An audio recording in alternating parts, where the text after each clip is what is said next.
Hello, my amors. Welcome to my lifestyle as an outwitch. And in today's video, I want to share you some important thoughts if you really want to become a full-time artist yourself.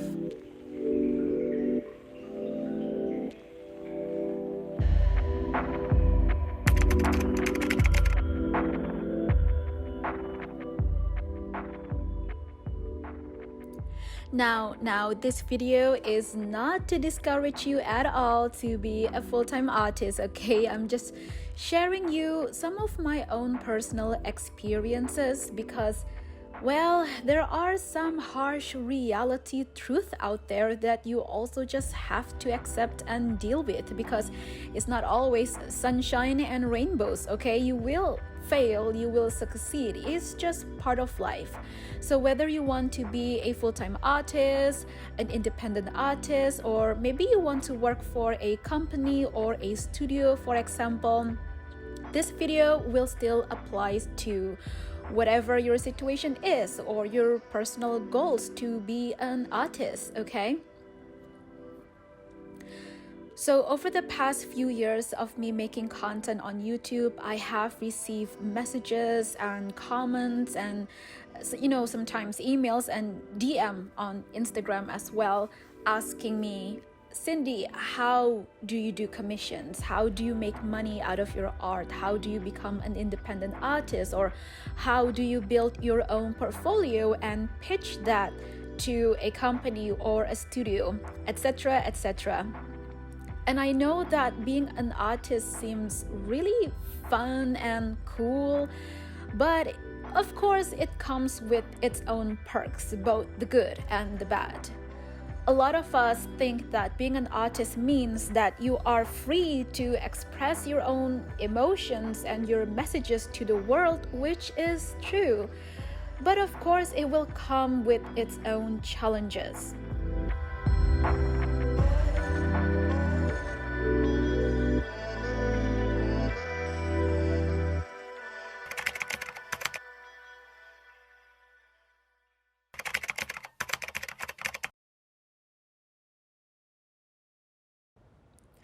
First and foremost, honey, this one is going to suck like hell. But let me tell you, you just have to accept that not everyone will appreciate or understand your art. Not everyone will accept your art. I mean, hell, not everyone will be able to even respect your art. I know, it's very difficult. It's very sensitive. This topic is very sensitive because for you, art is a piece of your soul. It literally is like a shard of your soul. It sounds very dramatic, but at least that is how I feel about my art pieces. They are not just my babies. They're not just a project, it is literally a part of my soul. And when I have somebody out there telling me that my art is ugly, that my art is not worth it, that it has no value, oh my goodness, does it hurt like hell. Because you put your self-worth into your piece of art. Now, there is nothing wrong with it because it is a skill, it is a talent that we have, and we are so proud of it. And we have worked so hard of it. So I truly understand how you would feel when you have worked so hard and you have all of these dreams and these wonderful, amazing goals that you have for the future as a successful independent artist. Or let's say you want to work for a company and then that company rejected your portfolio. I mean, I know it must be heartbreaking. Heartbreaking, it truly is. Let me tell you, from my own personal experiences, I have heard all sorts of comments, all sorts of backlash. I have had people telling me that, Cindy, Why does your art look so dark and depressive?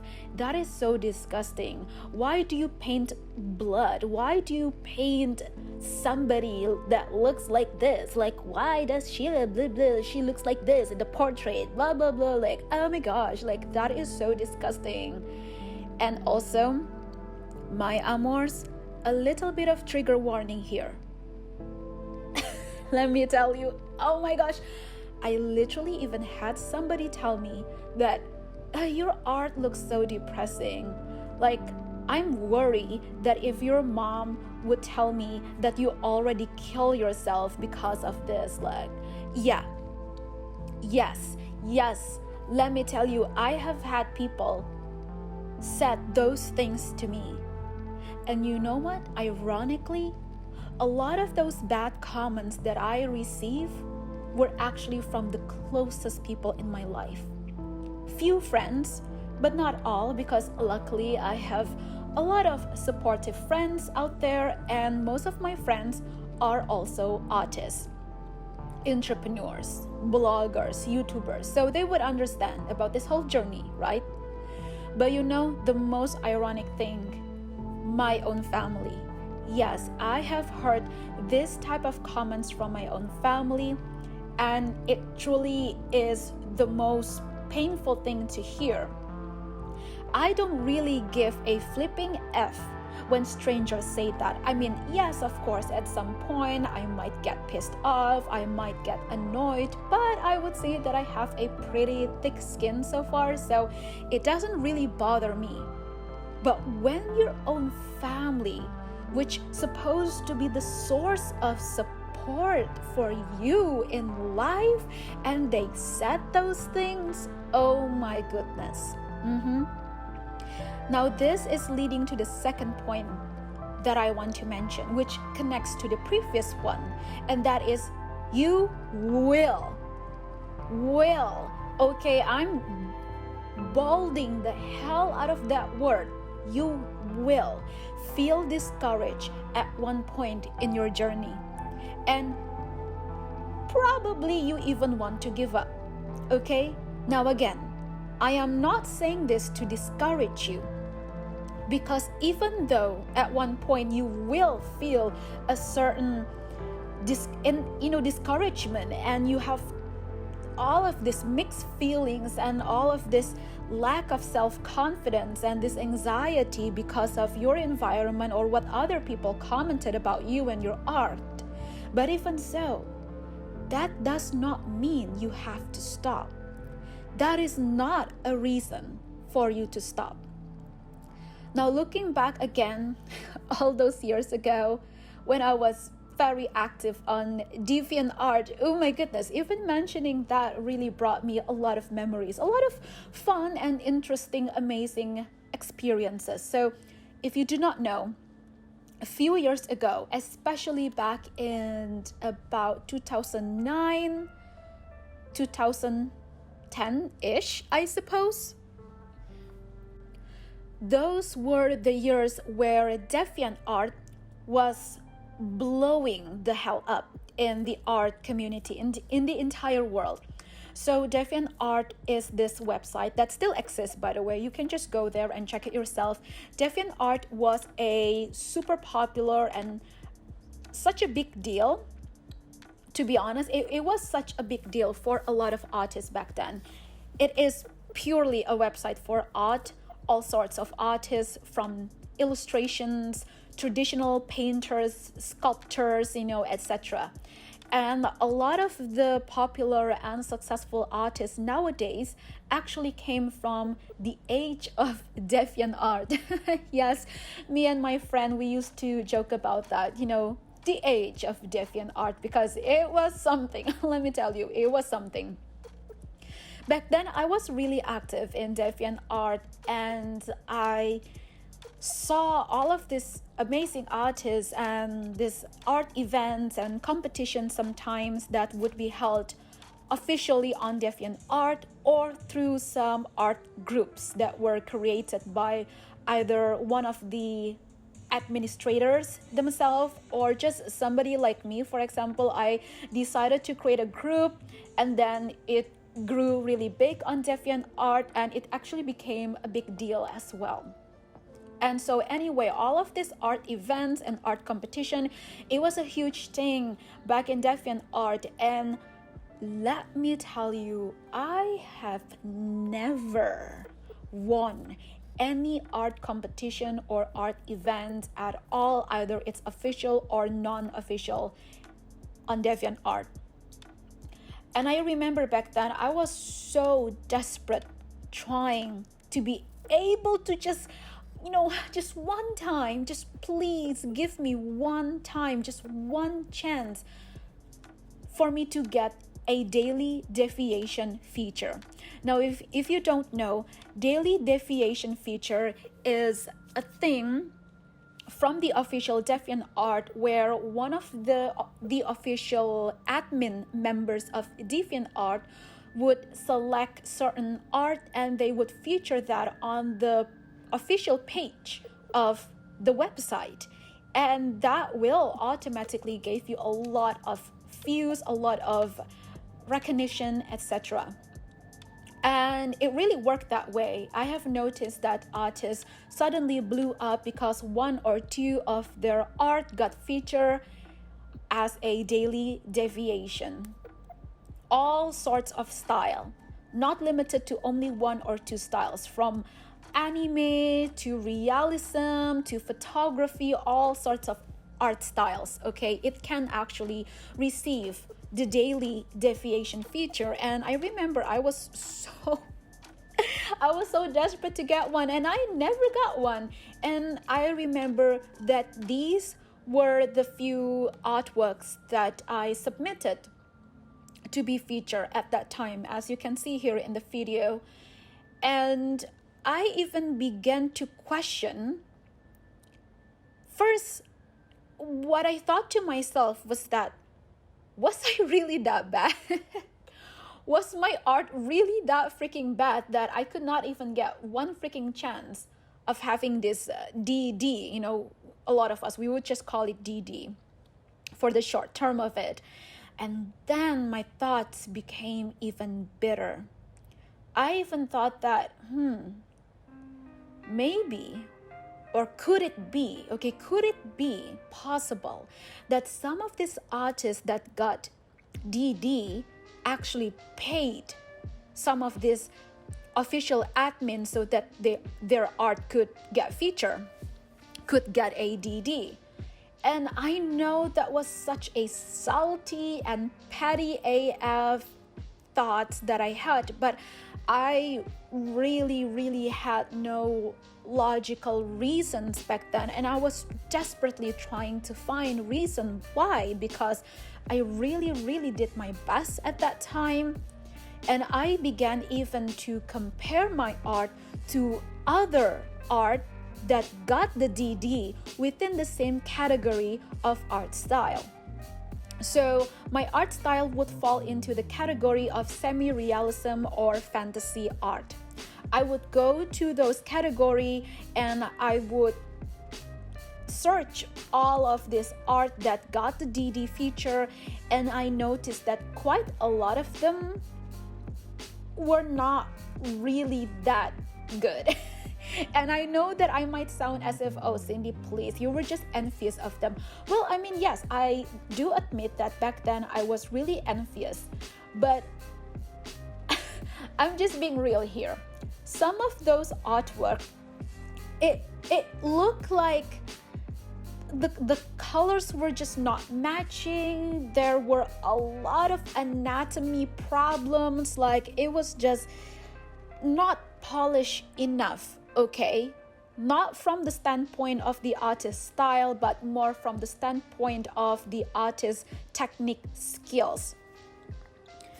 And so, however, whatever that you would think of, why did I feel this way? I mean, whatever, right? I admit, back then, I was comparing myself a lot. But then again, the point that I wanted to say was that I was so desperate. And let me tell you, up until now, I never won any form of big art competition. I never even got into an art magazine or a feature at an art website, that is, a big deal. And I understand that competition is a real thing, but I personally do not like to really see art as a competition anymore, and I never really wanted to either way, because for me, especially in the creative industry, it's more about being authentic, as cheesy as it is, but really, it is about being authentic. You just have to know your own value and worth and just put yourself out there. And so that's why this is coming to the third point that I want to mention in this video, is that comparing yourself with other artists is just not good, because it might even damage your own sense of self-worth and your art style. Because I have experienced times where I try to change my art style so that I can become like those iconic favorite artists that I truly admire, because I thought that if I would follow the exact steps and every single details that they do, that means I would be as successful as them. But I learned that that's not the way at all. You actually have to find your own voice. This is not just about the style or the aesthetic, but it's about your own voice. You may able to take the same picture as any other person, like for example, a cherry blossom tree. Okay, you take a photo of that cherry blossom tree, and then another person, or maybe your own friend, they also take that photo. But you have a different story. They also have a different story. And at the end of the day, art is really about telling stories.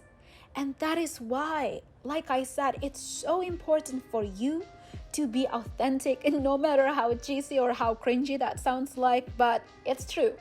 It really is like that. And also, whenever you feel discouraged when you look up at all of the successful artists making a lot of money or having a lot of followers, you just have to remember that they started from zero as well. They started from nothing. There's just no possible logical reason that they were born and then suddenly they have 1 million followers. I mean, I don't know, maybe that is possible if you are Kylie Jenner's daughter. If you are her daughter, then maybe yes, you might literally live your very first day or whatever, and then you're internet famous or something. But I mean, you know what I'm saying, you cannot really compare yourself.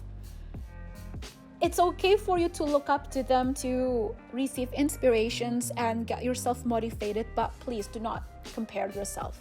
Okay, everybody's journey is different.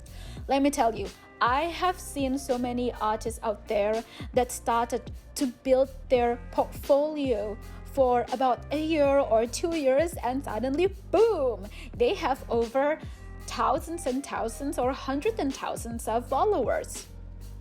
And yet me, I am still nowhere near of the half of their quote-unquote success. Nowhere near. And yet I have been doing this stuff for years, let me tell you. So it's different, okay? It's just what it is. You just have to accept it. And so the very last part I want to mention is that feeling the pressure of high demand. Now, this is the point, the moment where you will feel this, when you are starting to actually become more successful, however you want to see it. So for example, you finally expand your business more, you are receiving more orders or personal clients, etc., or you're just getting more views, subscribers, followers, however you would like to see it, okay? Now, there is also the other challenging side when it comes to success, especially when it comes to gaining more followers. The more that you have, the higher the demand will be. It is just what it is. And I know that it will be such a pressure when you see, you do appreciate and you love your audience so much, but at the same time you will feel a certain of pressure of having to meet their demands all the time, which, honestly, you don't have to. You still gotta do yourself, and you still have to prioritize your own needs, your own health, because hell, if you are sick, you're not going to be able to do anything. None of that success will matter, honey, because your physical body is your temple. Your physical body is your temple. Your mental health is important. You should still put yourself as a priority. So, anyway, that is what I want to share so far, and I really do hope that you found this video helpful. And I hope that this video didn't really sound as if I'm just ranting all over, but I'm just honestly sharing of what I experience and what a lot of my other artist friends experience. And a lot of these struggles are real, because I have heard so many stories from other successful artists, listening to podcasts and reading articles on popular art magazines and watching videos on YouTube about this artist's journey, and all of them said the same thing. The same struggle, the same success, the same challenges, the tears, the happiness, and all of that. So this is the realistic part of being an artist, or just do anything creative, okay? It doesn't have to be just about painting, but basically, if you want to have a career in the creative industry overall, well, generally speaking, these are the things that you have to keep in mind. So anyway, again, thank you so much for watching. Please do let me know down below in the comments. Share your stories, your thoughts as well. Come join the family. Click the subscribe and bell ring so you will not miss any new videos I upload. And also follow me on my Instagram at Amourinette for more updates. And if you would like to check out my shop or any other else, you can just find all of the complete links down below. Thank you so much.